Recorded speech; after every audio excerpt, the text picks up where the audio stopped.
Moving on to episode 6.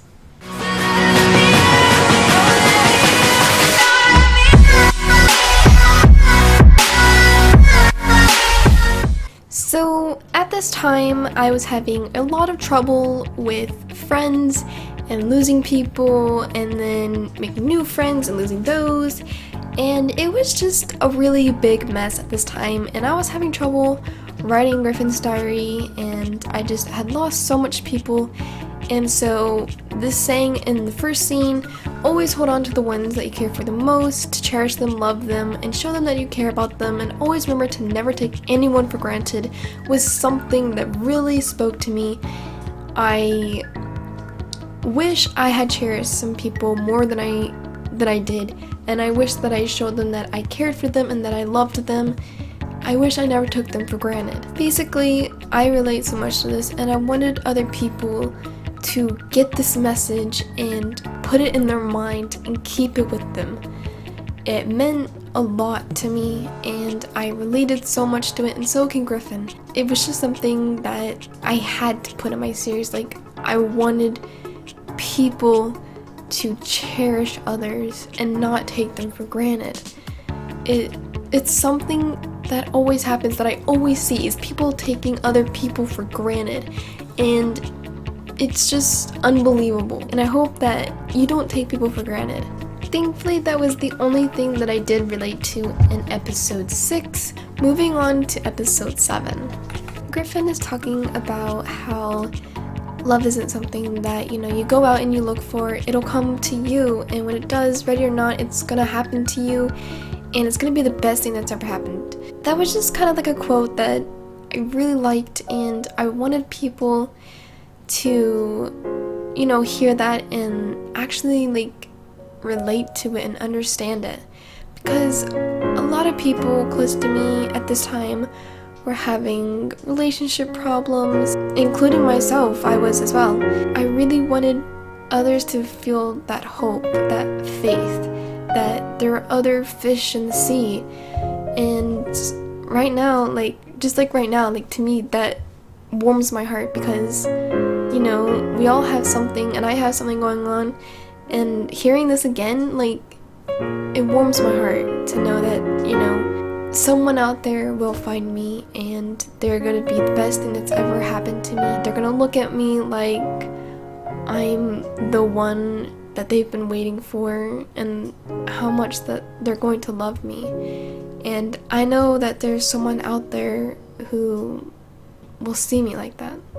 Thankfully, that was the only thing that I actually really related to in episode 7. Everything else, like I've always said, was something that I made up and put together and made a story. Moving on to episode 8. So you hear in scene 1 that Griffin is talking about how people knock down others, and how people should stand up for themselves, and how bullying shouldn't take over your life. This is probably the main thing that everyone has been asking, and it's not something I really like talking about, but I think that I am comfortable with talking about it now. I've always been on live streams, and people are always like, oh my gosh, do you relate to Griffin with all the bullying? There's always comments about bullying. It's not easy for me talking about it, but I want people to understand me and know more about me. And I don't want this to be something that can, always bring me down or whatever.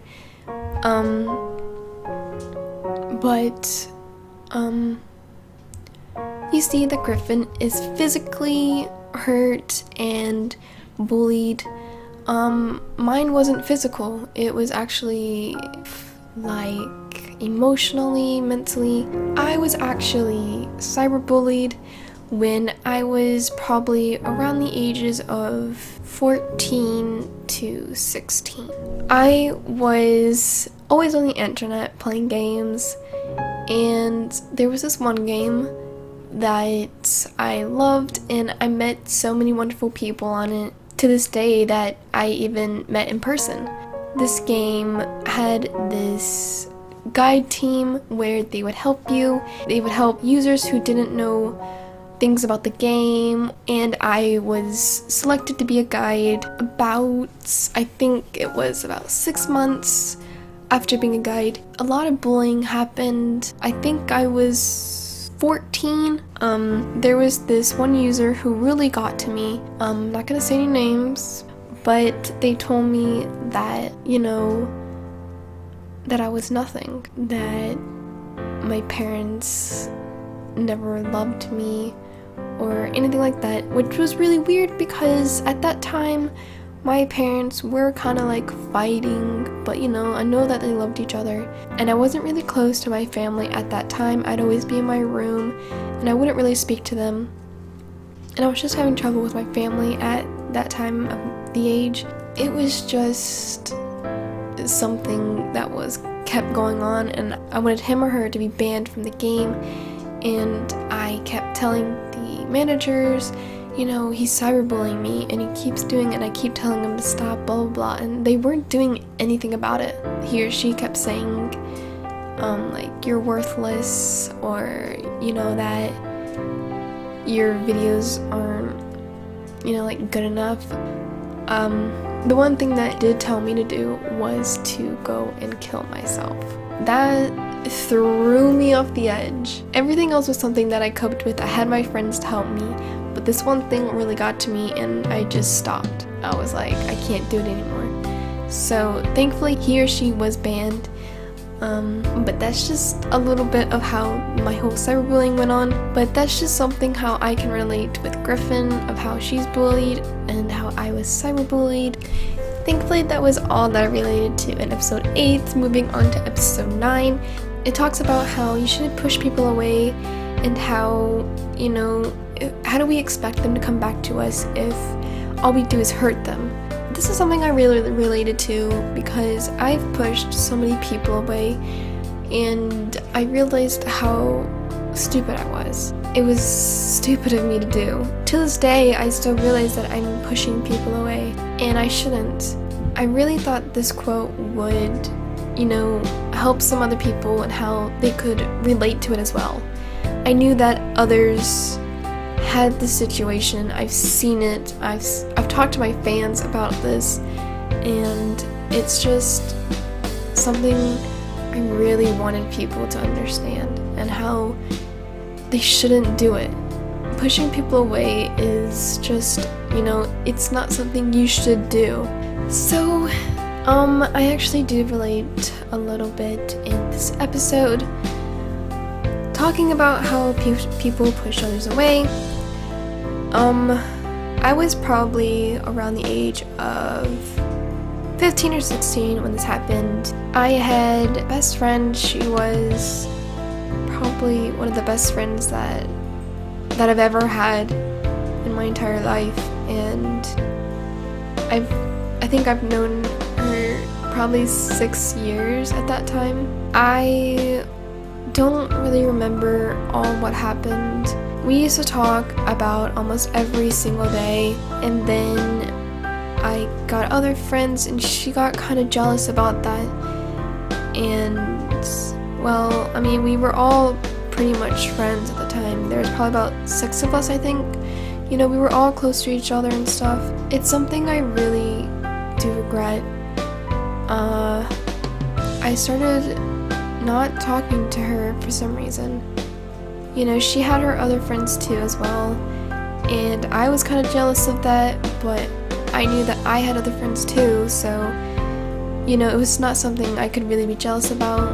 After a while, she stopped talking to me, and I tried talking to her, and it didn't really work. I had trouble with one of my editing softwares, and we made videos together. That's something that we did together and we loved doing together. If you guys don't know, she was actually an online friend. We never met each other in real life or anything like that, but we were friends for almost 6 years, and we would always play games together and make videos together on there. I had lost my software for editing. It just broke, and I was upset because I had always made videos ever since I was 10 years old, and I was like heartbroken, and she said, I'll help you get it back and blah blah blah blah. And I was like, okay, great, like that's what friends are for, to help each other. And we kind of stopped talking for a little bit, and I was like, hey, like, are you okay? Are you still able to like help me and stuff? And it kind of like made her mad. She thought that I was only using her to get my software back, which was a complete misunderstanding. I kept asking, are you okay? Like, are you still alive? Because weeks and days had passed, and I was worried. I thought like maybe something really did happen, and like, maybe she's in the hospital, or like she could have been dead or something. And I kept asking, like, are you okay? Talk to me, call me, all of this. And it was breaking my heart. One day she's like, I'm done. And I'm like, what? And she broke off our friendship. I was just like, what did I do? And I didn't realize how much I had pushed her away, and how I'd always like ignore her. And you can see that in Griffin's story, Danny's talking about how Griffin had left her, ignored her, completely pushed her away.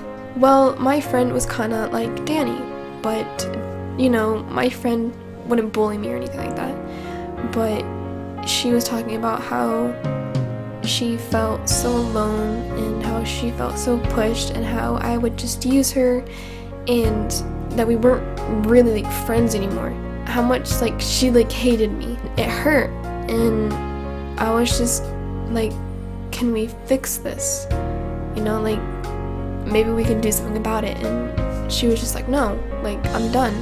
Me and my friend always had arguments, but we always conquered them and came back together, and that was the end of it. We always fought a lot, but we loved each other. Hearing this from her just like made me like wonder, like, how much she's pushed me away before, but I've always forgiven her. But when she ended our friendship, I kept asking this one friend that I knew was still friends with her. I was like, how is she doing? Like, is she okay? Is she happy?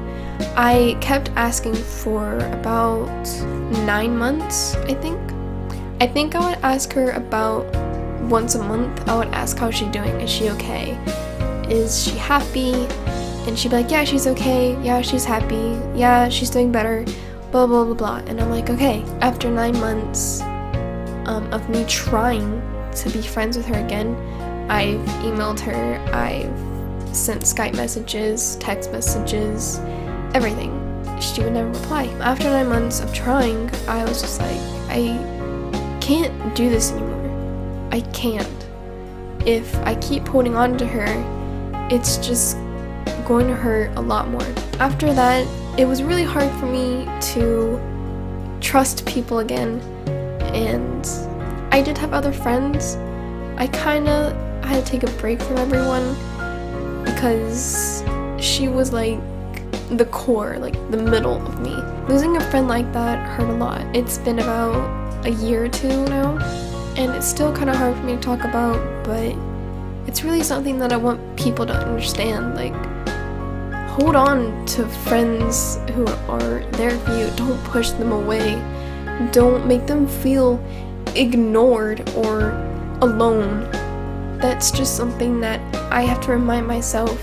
And recently I did that to another friend. She thought I didn't care about her, or how, I was being selfish and everything. And it really hurt, because after everything that happened with my first friend, that it was happening again, and I didn't want that to happen. I didn't want to push her away. I wanted her to forgive me, and thankfully, after about a month, 2 months, maybe 3, she forgave me. It's been okay. I'm really trying not to push people away anymore, because I know how that feels, and it's not a good feeling. I want other people to understand that. So I thought if I put it in Griffin's story, people would understand to not push others away. Not a good feeling, and you shouldn't do it. It's just So that was all that I related to in episode 9, moving on to episode 10. So you see that in scene 1, Griffin is actually talking about if you do love someone, that you should tell him or her, because it's ridiculous to like not do it. If you really like someone, or if you really like love them, you should tell them, because you'll never know what will happen tomorrow or the next day, you know? Anything can happen. It's ridiculous how people are afraid of doing it. You should always tell people that your heart is invested in him or her, you know? It's maybe the answer that you're wanting doesn't always happen, but I mean, at least you tried and you gave it all, you know? I've had a lot of rejections happen to me before. Like, I can understand that. That would never stop me from telling someone that I like them, because you'll never know what the outcome could be. One day you're gonna find the one who will cherish you and want to always be around you, want to always talk to you, and, you know, just be around you. Whether it'll be in person or whether it'll be a long distance relationship, there's always somebody out there for you. You should give it your all, because someone else could do it before you do, or maybe the other person is afraid of doing it too. So just give it your all. I've had so many friends tell me that they have a crush and they're afraid to tell that one person that they like them. And sometimes they'll get rejected and sometimes they won't. It's just how people are sometimes. And if you get rejected, it's not the end of the world. Sure, it's tough to, you know, cope with it and adjust to it, but it happens. If they really liked you, then they would have done the whole long distance relationship, or they would have been with you in person. So you guys see that Griffin does give letters to Lynn and John. It's something I can actually relate to. I did give one of my friends, the one who couldn't forgive me until 3 months, or 2 to 3 months later, and we got friends again. I did send a message to her. It was something like it, kind of different, but it is something that I did tell her, and I did tell her that I wanted her to be happy, and I never asked for her forgiveness or anything like that. I knew what I did was wrong, and, you know, it's just something that I related to, and I wanted to put in the series because it's something that was really meaningful, and I wanted people to, you know, that could relate to it or like understand Griffin's character more. What about the letter with John? So some of you may know that Delta and I were together. We did do a long distance relationship, and it did last for quite some time, but it ended, and it's kind of just something that just happened. I did say a few things that were put into Griffin's letter. I told him that I was sorry. I told him that I was sorry for everything that I put him through, and maybe he could move on with his life. That was just mainly the line that I related to saying to Delta. We broke up, I ended things, he did nothing wrong, he was a great boyfriend, it was just me. I have told this story before, but yeah, we did break up, and I get that people are like, oh my gosh, maybe you should like talk to him and maybe be friends with him again, or maybe you should, you know, just like get back together and all this. And I shouldn't have to fix my relationship with him. It's not something I have to do. I don't know how to say this nicely or anything like that, but what happened between me and Delta is what happened with me and Delta. You know, my YouTube channel, it's not based off of me and Delta. It's based of me. It's my channel, and it's what I make, and it's not about him and me. So when you guys are trying to ship me and Delta, can you not? I'm not trying to be rude or anything like that, but I know people can ship who they want, and I get that, and go for it. I mean, like, you can go and ship it, but can you just ship Griffin and John instead? Griffin and John are characters. Delta and Taiga? That's two different things. We're broken up, and I want people to get this in their head. It's over, and I've been better ever since the breakup, and I mean, me and Delta, we were a good couple, and we were happy, but there were things behind the scenes that you guys never saw. We did fight, and we had so much going on that you guys don't see. It's something I didn't want you guys to see, and it was just things kept building up and building up and building up. I've always wanted him to be happy, and I try to make him happy, and he's trying to make me happy, but things would just keep coming up and coming up and coming up, and I needed to break it off. There was just so much that I don't feel like talking about because it's personal. There are so many other reasons, and I want you guys to understand that. Please just please try to understand that it's not something you can go and put in my comments and say, you should, fix your friendship with him, or, you should apologize and how much you screwed up and you should get back together with him. You guys don't even know, what I feel. I see him as a friend. That's what I see him as. Maybe we don't talk as friends, but I see him as a friend. So I really want you guys to understand that, and I didn't mean to sound mean or rude in this, but it needed to be addressed, and I just needed to say it, and I'm glad that I said it. I'm human too. I have feelings too. You can still ship it, but just try to keep it away from my comments, please. I hope you guys understood everything about me and Delta.